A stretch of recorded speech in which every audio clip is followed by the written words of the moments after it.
नमस्कार मंडळी, आपण आज बघणार आहे सोया चंक्सची भाजी. चला तर मग सुरुवात करूया. मी कढईमध्ये तेल गरम झालेलं आहे, त्यामध्ये घातलेलं आहे लसूण, आलं आणि कोथिंबीरच्या काड्यांची पेस्ट. त्यानंतर वापरत आहे बारीक चिरलेला कांदा.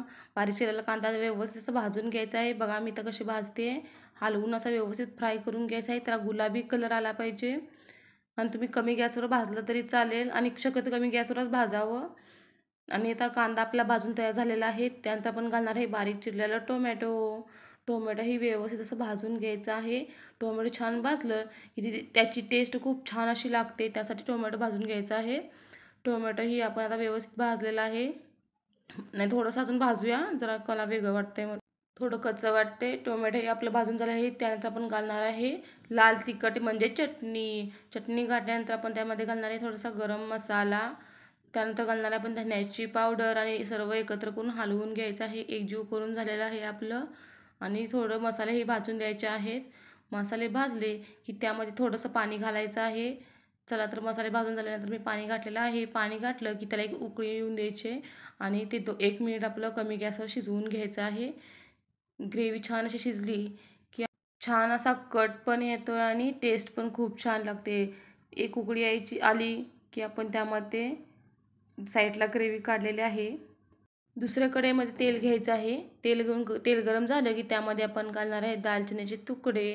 त्यानंतर 2-3 लवंगा, 2-3 मिरे आणि त्यानंतर आपण घालणार आहे तमालपत्र आणि स्टार फूल असतं ना, ते असं फोडून व्यवस्थित घालायचं आहे. त्याच्या पाकळ्या घालायच्या आहेत आपण. त्यानंतर आपण वापरणार आहे कढीपत्ता आणि हे सगळं व्यवस्थित असं भाजून घ्यायचं आहे. बघा छान असा मसाल्याचा वास यायला लागलेला आहे आणि त्यामध्ये मगाशी जी ग्रेव्ही केली ती ग्रेव्ही आपण यामध्ये घालायची आहे. आता मी 2 भाज्या केल्या, त्यामुळे एक ग्रेव्ही साईडला काढली आणि दुसरी यामध्ये आता वापरलेली आहे. ही ग्रेव्ही अशी व्यवस्थित भाजायची अनेकदा आणि त्यामध्ये आपण घालणार आहे आता लाल तिखट म्हणजे चटणी. आपण गरम मसाला वापरायचा नाही, कारण आपण खडा मसाला वापरलेला आहे ऑलरेडी. त्यानंतर आपण घालणार आहे धने जिऱ्याची पावडर.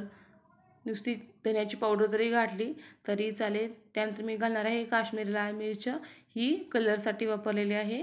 आणि त्यामध्ये घालणार आहेत आपण शिजवलेले सोया चंक्स. बघा एकत्र करून घ्यायचं आहे. आता यामध्ये सोया चंक्स असे छान व्यवस्थित जरा भाजायचे 1 मिनिट.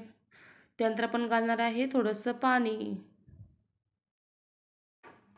पाणी घालून आपण छान असं 2 मिनिटं शिजवून घ्यायचं आहे. छान अशी उकळी आलेली आहे बघा इथं व्यवस्थित. त्यामुळे आता आपली भाजी तयार आहे. चला मी आता भाजी सर्व करते. भाजी आपण घ्यायची आहे. छान झालेली आहे. अगदी चिकनसारखी भाजी दिसते ही. आता थोडीशी कोथिंबीर टाकून गार्निशिंग झालं की आपली भाजी तयार आहे. कशी वाटली भाजी? कमेंट करून नक्की सांगा. हे आहे व्हेज चिकन. असं व्हेज चिकनही आपण म्हणू शकतो, कारण का ते ओळखत पण नाही आणि टेस्ट पण खूप छान येते खड्या मसाल्यामुळे.